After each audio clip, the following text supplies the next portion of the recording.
우리 왼쪽이 마스크 데이니스라는 일본 얘기가 들어가. 그거랑 가깝게 안 되니까.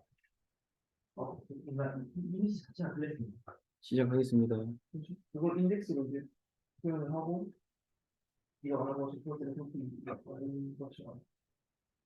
이런 저 같은 인기를 들어가니까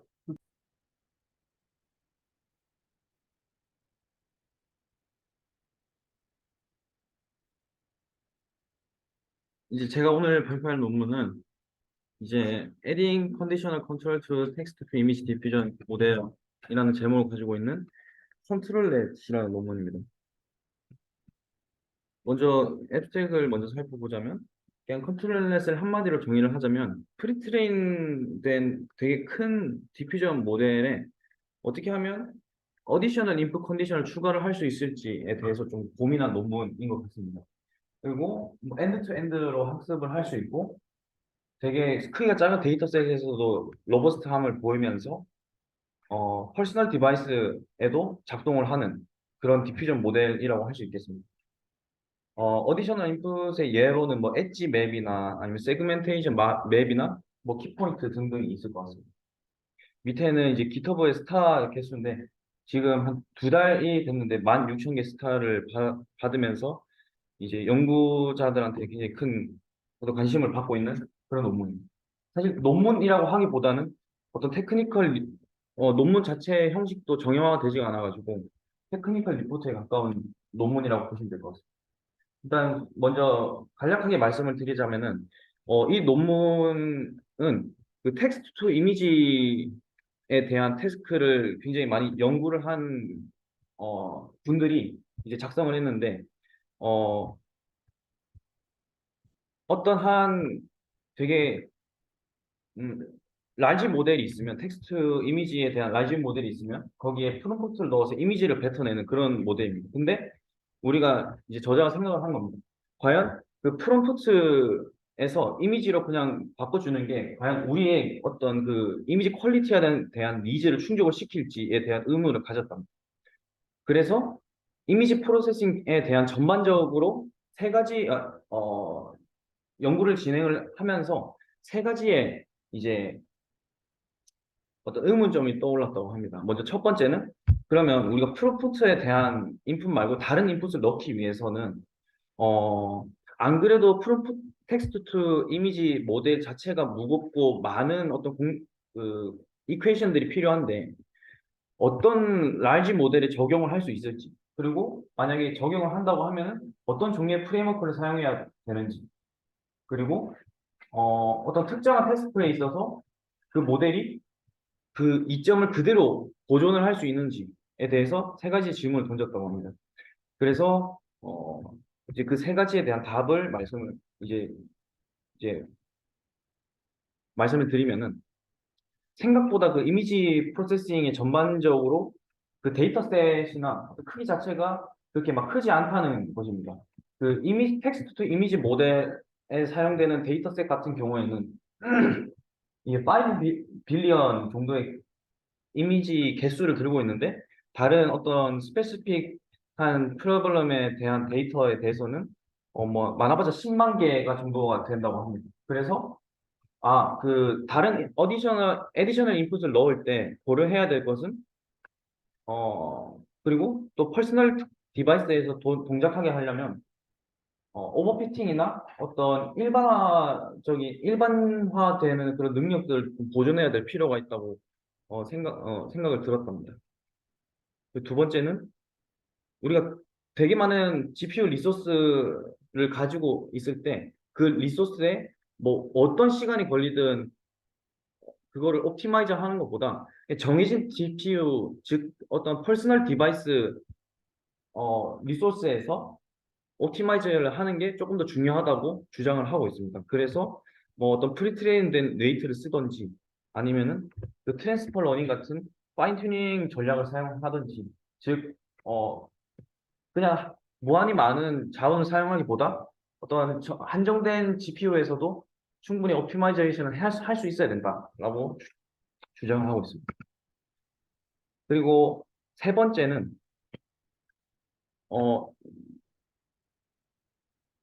텍스트 투 이미지 말고 다른 어떤 스페시픽한 어떤 태스크에서 이 오브젝트 레벨이라든지 아니면 씬 레벨에 대한 이해에 대한 해석이 필요하기 때문에 이 엔드 투 엔드 러닝은 좀 필연적이라고 말을 하고 있습니다. 그래서 이 세 가지 에 대한 의문과 답에 대한 결과가 이제 컨트롤넷인데 이 컨트롤넷이 다시 한번 말씀을 드리면 뭐 스테이블 디퓨전 같이 크기가 되게 큰 large 이미지 디퓨전 모델을 에디셔널 인풋, 즉 이 태스크에 특정화된 인풋 컨디션을 넣어서 이제 좀 모델 아키텍처 자체를 조절할 수 있는 엔드-투-엔드 네트워크라고 합니다.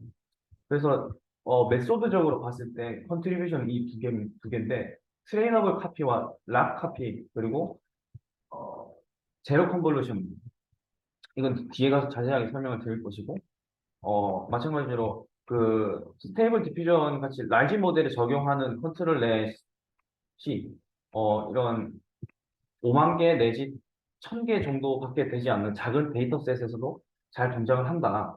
그리고 그 RTX 300 Ti에서도 그 스테이블 디퓨전 모델 같이 큰 모델이 컨트롤넷을 통해서 어, 조절이 되면서 잘 동작을 한다는 걸 볼 수 있습니다. 그래서 메소드는 이제 이런데 여기서는 봐야 될 게 그냥 이제 쭉 한번 어떻게 컨트롤렛이 진행이 되는지 한번 예를 들어 이 피처 맵을 예를 들어서 한번 살펴보도록 하겠습니다. 생각보다 그렇게 막 어렵지가 않아가지고 여기 옆에 보시는 A가 이제 이렇게 디퓨전 그 스테이블 디퓨전의 하나의 블럭이라고 생각하시면 돼요. 그리고 이 옆에가 이 보이시는 것이 컨트롤 넷인데 그리고 이 C가 엑스트라 컨디션 즉 저희가 놓고 싶은 만약에 텍스트나 이미지나 아니면 키포인트나 뭐 캐니 엣지나 뭐 그런 컨디셔널한 인풋을 여기 그 컨디션 벡터 C에 넣는다고 생각하시면 돼요. 그리고 아까 제가 말씀드린 락 카피와 트레이너블 카피가 있는데 여기서 락 카피는 그냥 오리지널 파라미터를 락 카피라고 하고 그다음에 이 오리지널 파라미터를 그대로 복사해서 한 이 트레이너블 카피를 트레이너블 카피라고 합니다. 그래서 이거를 하는 이유는 데이터셋이 작을 경우에 오버피팅을 방지하고 정말 많은 빌리언 단위의 이미지로부터 학습이 되는 라지 모델의 어떤 그런 퀄리티를 보존하기 위함이라고 합니다. 그리고 제로 컨볼루션에 대해서 설명을 드리면은 그 원바이 원 컨볼루셔널 레이어로 이루어져 있는데 제일 처음 스텝에서는 이 웨이트와 바이어스가 0으로 초기화가 됩니다. 그러면 이 식에 의해서 어떻게 바뀌냐면 원래는 제가 되게 자세하게 해놨었는데 시간 관계상 좀 줄이면 이런 식으로 없어집니다. 0이 되고 결국 제일 처음 첫 번째 트레이닝 스텝에 대해서는 이 X가 이 블락을 통과해서 Y가 나오는 거나 아니면 이 컨트롤렛을 지나는 거나 결국 같아집니다. 결국에는 첫 번째 스텝에서는 이 컨트롤렛을 사용하는 의미가 없다고 할 수 있습니다. 이게 어떤 거냐? 어, 그래서 첫 번째 단계에서는 아까 말씀드렸듯이 컨트롤렛이 존재를 하지 않는 것이나 마찬가지입니다. 즉, 이제 옵티마이즈 전에는 그 이 블럭 자체가 그 피처에 대한 아무런 영향이 없다고 할 수 있습니다. 기능적으로 어떤 카파빌리티와 어떤 스트럭처나 그 결과 퀄리티는 완벽하게 보존되고 이 옵티마이제이션은 파인 튜닝보다 만큼 빠르다고 주장을 하고 있습니다. 이제 그러면은 우리가 퍼스트 스텝에서 이 제로 컨볼루션을 통해서 웨이트와 바이어스를 다 0으로 했는데 그렇다면 이제 그라디언트가 흘러야 이제 파라미터 업테이크가 되는데 본 논문에서는 그 그라디언트를 굉장히 간결하게 얘기를 하고 있습니다. 이제 그 제로 컨디셔널 벡터 대신에 이 즉 그냥 이미지 피처 맵을 아까 예로 들었던 그걸 넣어버려요. 그래서 최종적인 그라디언트가 간단하게 그냥 이게 만약 이렇게 되는데 이 뜻이 어찌됐든 편미분을 한다고 한들 이미지 피처 맵 자체가 모두 이 픽셀이나 그 원소들이 다 0이 아닌 이상 0이 나올 수가 없다는 가정을 두고 이제 그렇게 그라디언트를 구하게 됩니다. 그래서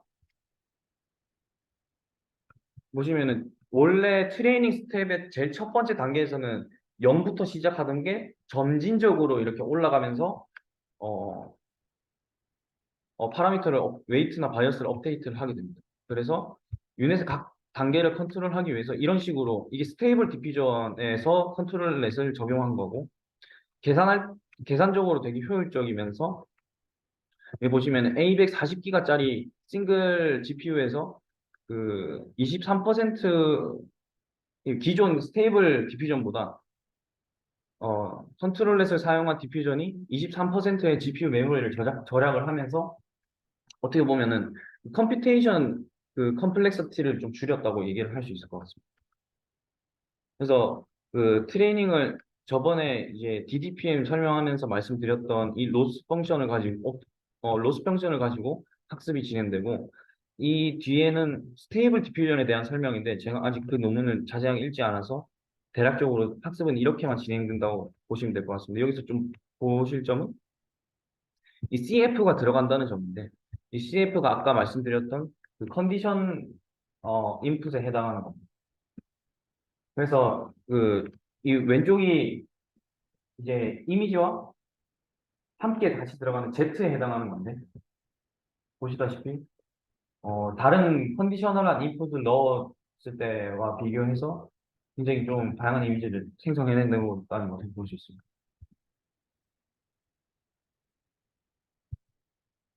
포인트도 하고 제 발표는 여기까지입니다. 이 질문이